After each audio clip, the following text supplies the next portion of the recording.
விதைகள் இயக்கம் இது பண்ணிருக்க மக்களுக்குமான விதைகளின் குரல். அந்த திமுக காரணங்கள்லாம் புத்தி பேதலிச்சிருச்சா இல்ல மெண்டல் ஆயிட்டானுங்களா என்னன்னு தெரியல. மதுரையில ராஜாஜி அரசு மருத்துவமனையில ஒரு 5 கோடி ரூபாய் செலவுல ஒரு ஸ்கேன் சென்டர் அமைக்கப்படுது. அந்த ஸ்கேன் சென்டரை திறந்து வைப்பதற்காக 3 அமைச்சர்கள் போறாங்க. பிடிஆர் பழனிவேல் தியாகராஜன், சுகாதாரத்துறை அமைச்சராக இருக்கக்கூடிய மா சுப்பிரமணியம், அப்புறம் பத்திரப்பதிவுத்துறை அமைச்சர் அதாவது அந்த மதுரை மாவட்ட அமைச்சராக இருக்கக்கூடிய பி மூர்த்தி. இவங்க 3 பேரும் என்ன பண்றாங்கன்னாக்க அந்த ராஜாஜி மருத்துவமனையில் இருக்கக்கூடிய அந்த 5 கோடி ரூபாய் செலவில் கட்டப்பட்ட அந்த ஸ்கேன் சென்டரை திறந்து வைப்பதற்காக இவங்க போறாங்க. அப்படி போகும்போது இவர்களுக்கு கொடுத்த வரவேற்புன்னு ஒண்ணு இருக்குல்ல, அடடடா உலகத்திலேயே இப்படி ஒரு வரவேற்பை எவனாலையும் கொடுக்க முடியாது. இந்த திமுக காரனுக்கு மட்டும்தான் இந்த மாதிரி டிசைனால யோசிக்க தோணும். அந்த வரவேற்பை நீங்களே கொஞ்சம் பாருங்களேன்.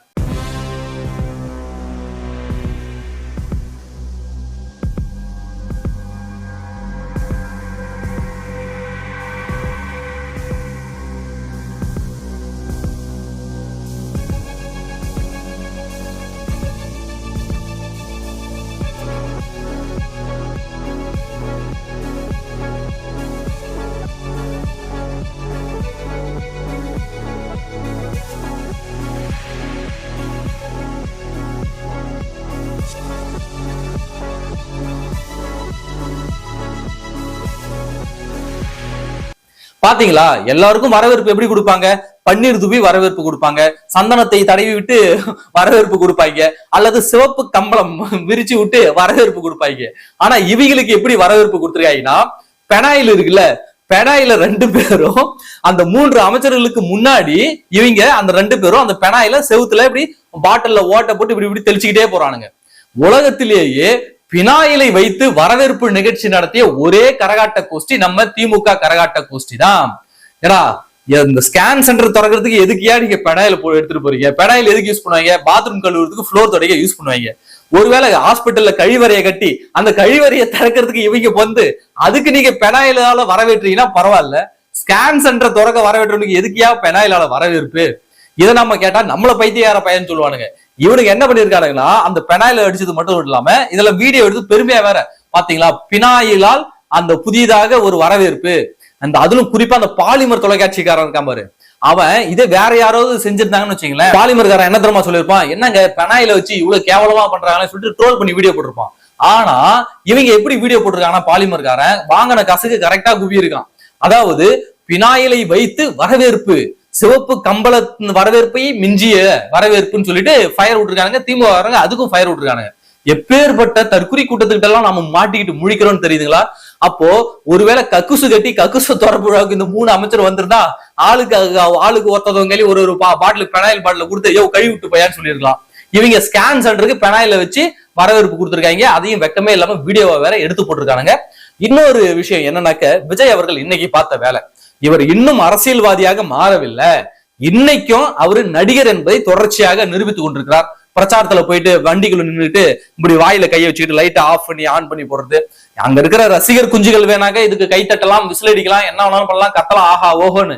ஆனால் அந்த ஒரு மெச்சூர் அடைந்த நபர்கள் இருக்காங்களா, ஒரு 30 வயசுக்கு மேல அந்த மெச்சூர் அடைந்த நபர்கள், இவருன்னா சினிமா தனத்திலே இருக்கிறாரு, சினிமாவுக்கு ரியல் லைஃப்லயும் இல்லடா, இவரு இன்னும் ரியல் லைஃபுக்கே வரலையா, இன்னும் சினிமா வாழ்க்கையிலே இருக்கிறாரியா அப்படின்னு தோண வச்சிரும். அதை தொடர்ந்து இன்னைக்கு என்ன பண்ணிருக்காருன்னா, பவள விழா பாப்பா, அதாவது பவள விழா கொண்டாடிய திமுக பாப்பா அப்படின்னு சொல்லிட்டு இவரு போதையை போட்டு ஏந்திரிச்சு ஏதோ கையில வந்தது அப்படி டெக்ஸ்ட் பண்ணி ஒரு ட்வீட் போட்டுட்டு போய் படுத்துக்கிட்டாரு. இந்த தாவேகா தம்பிகள் விர்ச்சுவல் வாரியர்ஸும் வரிஞ்சு கட்டிக்கிட்டு இவங்க வச்சு ட்ரோல் பண்ணி பவள விழா பாப்பா பாப்பான்னு சொல்லிட்டாரு. இவங்க காமெடி பண்ணிட்டு இருக்காங்க திமுக காரங்களை. இதை பார்க்க பொதுமக்களுக்கு எப்படி மைண்ட் செட் கொண்டு போய் சேரும் அப்படின்னு பாத்தீங்கன்னாக்க, இந்த மனுஷன் அரசியலுக்கு வரல, சும்மா ஜாலிக்கு விளையாண்டுட்டு போய்கிட்டு இருக்கான், அரசியல் என்பது சீரியஸ்ன்னு தெரியாம சும்மா ட்வீட் போட்டு விளையாண்டுகிட்டு இருக்கிறான் அப்படின்னு தான் சொல்லுவாங்க. இப்போ விஜய் நினைச்சாருன்னா தினமும் ஒரு பிரஸ் மீட் வைக்க முடியுமா? தினமும் ஒரு பிரச்சனையை வெளிக்கொண்டு வர முடியுமா? ஏன் இன்னைக்கு அமைதியா இருக்கிறாரு? எதுக்காக அப்பப்ப ட்வீட் போட்டு போய் பதுங்கிறாரு? இன்றைக்கு திமுக மேல எவ்வளவு பெரிய சட்ட ஒழுங்கு பிரச்சனை நடந்துட்டு இருக்கு. அப்ப இந்த சட்ட ஒழுங்கு பிரச்சனை திசை திருப்புவதற்காக விஜய் செயல்பட்டுக்கிட்டு இருக்காருன்ற ஐயம் எழும்புதா இல்லையா? காவல்துறை கண் முன்னாடி, அதுவும் காவல்துறை குடியிருப்புக்குள்ள முதலமைச்சர் மு.க. ஸ்டாலின் திருச்சியில இருக்கும் போதே ஒரு கூலிப்படை கும்பல், 4 பேர் கொண்ட கூலிப்படை கும்பல் அந்த காவலர் குடியிருப்புக்குள்ள புகுந்து ஒரு இளைஞரை சரமாரியாக வெட்டி கொள்ளுது. அதை விஜய் கேட்டிருக்கணும்ல, அதை கேள்வி எழுப்பி ஒரு ட்வீட் போட்டிருந்தாருன்னா நீங்க பத்தி எரிஞ்சுக்கிட்டு இருக்கும்ல. அப்போ அந்த மக்கள் பிரச்சனையெல்லாம் நாம பேசிக்கிட்டு இருக்கும் போது இவர் திமுகவை அப்படியே நையாண்டி பண்ற ஒரு ட்வீட் போட்டாரு. இப்ப எல்லாம் அந்த பக்கம் திரும்பிட்டான். இந்த தமிழ்நாட்டில் நடந்த இந்த சட்ட ஒழுங்கு பிரச்சனை எவனும் கேட்கல. தென் தமிழகத்துல 2 கோவில் காவலாளிய 2 பேரை ஒரு கும்பல் வந்து வெட்டி படுகொலை பண்ணிருக்கு நேத்து. அதை பத்தி இவருக்கு அக்கறை கிடையாது. இதனாலதான் நாங்க விஜய் அவர்களை தவிட்டு தற்குறின்னு சொல்றோம். அப்ப இருந்து நான் இதான் சொல்லிக்கிட்டு இருக்கேன். அப்போ மக்கள் பிரச்சனைக்காக ஒரு ட்வீட் போடல, மக்கள் பிரச்சனைக்காக ஒரு பிரஸ் மீட் கொடுக்கல, மக்கள் பிரச்சனைக்காக ஒரு போராட்டம் பண்ணல. ஆனா அந்த பிரச்சனையை திசை திருப்புவதற்கு, இந்த திராவிட முன்னேற்ற கழகத்தின் மீது இருக்கக்கூடிய அந்த பிரச்சனையை திசை திருப்புவதற்கு இந்த மாதிரி நையாண்டியான ஒரு பதிவு போட்டு போதையை போட்டுட்டு போய் படுத்துக்கிறது பனையூர் பங்களாக்குள்ள படுத்துக்கிட்டாக்க இவங்க இதை வச்சு விமர்சிக்கிட்டு இருப்பாங்க. அப்ப திமுகவினுடைய உண்மையான மக்கள் பிரச்சனையே, உண்மையான தமிழ்நாட்டு மக்களுடைய பிரச்சனை மக்கள் மத்தியில போய் சேராது. அப்போ தொடர்ச்சியாக விஜய் அவர்கள் ஒரு திசை திருப்பும் அரசியலாக, திமுகவினுடைய பி டீமாக இருந்துகிட்டு தொடர்ச்சியாக திசை திருப்பும் அரசியலை மட்டும்தான் விஜய் அவர்கள் செய்து கொண்டிருக்கிறார் என்பது இன்றைக்கு அப்பட்டமாக வெட்ட வெளிச்சமாகிவிட்டது. அப்போ விஜய் அவர்கள் இந்த அரசியலை வந்து அவர் உண்மையாவே மக்களுக்கு சேவை செய்யலாம் வரல, திமுகவை வெற்றி பெற வைப்பதற்காக வந்திருக்கிறார். நாங்க விஜய் அவர்களை பேச வேணாம்னு சொல்லுங்க, திமுக பிரச்சனை எடுத்து பேசுங்க, திமுக பிரச்சனை பேசுங்க, மத்திய அரசால் மறுக்கப்படக்கூடிய அந்த மாநில உரிமைகளுக்காக பேசுங்க. நீங்க தான் சாருக்கு எதிராக குரல் கொடுத்தீங்கல்ல, உங்களுடைய அருண்குமார் ஐஆர்எஸ் குரல் கொடுத்தாருல, அந்த சாருக்கு எதிராக ஒரு வார்த்தை விஜய் பேசினாரா? ஏன் பேசல? பேசுங்க சார், சாருக்கு எதிராக பேசுங்க. திமுக பேசுதுல, ஏன் நீங்க பேசுங்க? திமுக இப்ப எவ்வளவு படுகொலை நடக்குது, பெண்களுக்கு எதிரான வன்கொடுமைகள் எவ்வளவு நடக்குது, வாயை திறந்து பேசுங்க. கோவை மாணவிக்காக என்னங்க நீங்க பண்ணிட்டீங்க? என்ன ஒரு போராட்டம் நடத்துனீங்களா? அல்லது ஒரு பிரஸ் மீட்டாவது கொடுத்தீங்களா? எதுவுமே பண்ணாம பனையூர் பங்களாவுக்குள்ள படுத்துக்கிட்டு அரசியல் கட்சின்னு என்ன மயத்துக்கு ஆரம்பிச்சீங்க? அப்புறம் அப்போ நீங்க ஆரம்பிச்சதையும் சரி வந்துட்டீங்க, உங்களால எதுவும் பண்ண முடியல, மூடிட்டு கம்னு இருக்க வேண்டியதானே?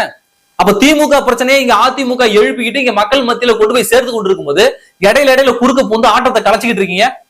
இப்ப தெரியுதுங்களா, இவர் திமுகவினுடைய கையாளாகாத நிலை என்றைக்கெல்லாம் மக்கள் மத்தியில அம்பலப்பட்டு போகுதோ, என்னைக்கெல்லாம் இந்த திமுக அசிங்கப்படுறானோ அப்பெல்லாம் திசை திருப்புவதற்கு விஜய் அவர்கள் வந்துட்டு போய்கிட்டு இருக்காரு. அப்போ முழுக்க திமுகவினுடைய ஏஜென்டாக விஜய் அவர்கள் மாறிவிட்டாரோ என்ற சந்தேகத்தை நாங்க எழுப்புறோம். இதை மக்கள் நீங்கள் தான் உணர்ந்து கொள்ள வேண்டும். இன்றைக்கு தமிழ்நாட்டுல திமுகவால இன்றைக்கு சட்ட ஒழுங்கு முழுக்க சந்திச்சு கிடக்கு. நேற்று எடப்பாடி பழனிசாமியை வந்து ஏன் இங்க வந்து இன்னும் பொறுப்பு டிஜிபியை நீடிக்கிறாரு தமிழ்நாட்டுல, ஏன் நிரந்தர டிஜிபி உங்களால போட முடியலன்னு அவர் ஒரு பக்கம் கேள்வி எழுப்பியிருக்காரு.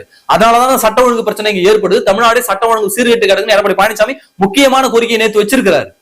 அதை பற்றியாவது பேசலாம்ல. சரி, அதை பத்தி எல்லாம் பேசலன்னா கூட இந்த திமுகவுக்கு எதிராக டிஎம்கேவுக்கும் டிவிகேவுக்கும் தான் போட்டின்னு சொல்றல, அப்போ திமுகவால் மக்களுக்கு என்ன தீயது வந்திருக்கிறதோ அதை எதிர்த்து பேசினாதான உண்மையான வெறுப்பு வந்து திமுக மேல போகும். அதை விட்டுட்டு சும்மா சில்லற பாயா மாதிரி நீ மாட்டும் வந்து பவள விழா பாப்பா அப்படின்னு போட்டுருப்பா, இதால எவனுக்கு 10 பைசா புண்ணியம் சொல்லுங்க? ஒத்த ரூபாய் எவனுக்காவது புண்ணியம் இருக்கா? இந்த தமிழ்நாடு மக்களுக்கு அந்த ட்வீட்டால ஒரு புண்ணியம் இருக்கா? அப்போ தேவையில்லாத வேலை இது, திசை திருப்பும் அரசியல். முழுக்க திமுகவை வெற்றி பெற வைப்பதற்காக விஜய் அவர்கள் இன்றைக்கு அரசியல் களத்துக்குள்ள வந்திருக்கிறார் என்பது வெட்ட வெளிச்சமாகிறது. பொறுத்திருந்து பார்ப்போம், போக போக பூனைக்குட்டி வெளியே வரும் என்பது எல்லோருக்கும் தெரியும். நன்றி.